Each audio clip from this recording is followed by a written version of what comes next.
lang nito. 27 December 26. So yan yung repair guys. So ang ginawa dapat dito, shafting bushing. So ang nangyari, hindi pinalitan ng shafting bushing, nilangisan lang. So bumalik.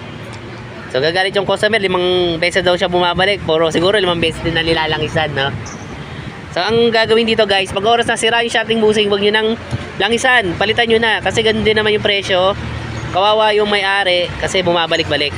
So yung gumawa nito, shout out.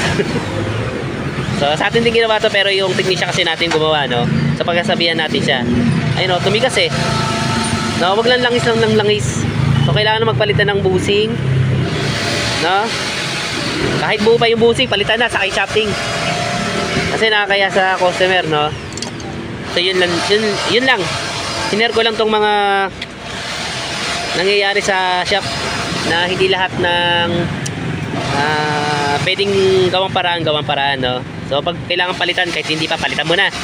Kasi kawawa naman yung may-ari, bumabalik-balik. So yun guys, yung busing niya. Yeah, so may tama na talaga siya. No, hindi na talaga nakukuha yan sa langis. At sa iliha-liha lang, no. So yun guys, so, kita-kita nyo na may tama na siya. So pag ganyan guys, palitan nyo ng busing, saka ng shafting, no? Huwag yun ang tipirin para hindi bumalik ng bumalik. So yun, palitan mo na rin to, 2 busing na yan. So, tanggalin muna natin yan. Tapos pakita ko sa inyo kung paano tanggalin. So, wait lang guys. So yun guys, pag tinanggal nyo to, sungkitin nyo na lang dito. Pataas. Yan. Sungkitin nyo lang yan dyan.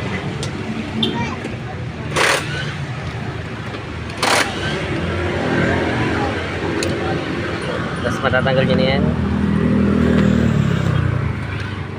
Matanggal nyo na, ganyan lang. Sungkitin nyo na siya.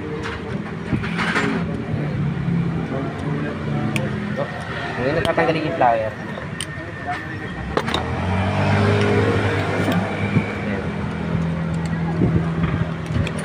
Ganun ang dali guys. Tapos maglalagay na kayo ng panibagong busing. So yun guys, ito na yung busing na ilalagay natin.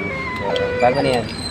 Tapos pupukan nyo na lang para maikabit nyo. Kaya, ito.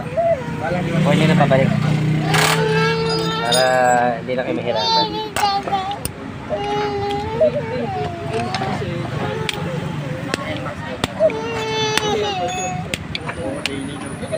Meron to. Parang ano lang yata yan.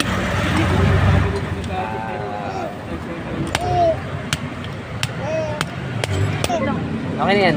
Mati kasi yan. Yun na yung magpalitan ng musik. Tayo naman. Okay?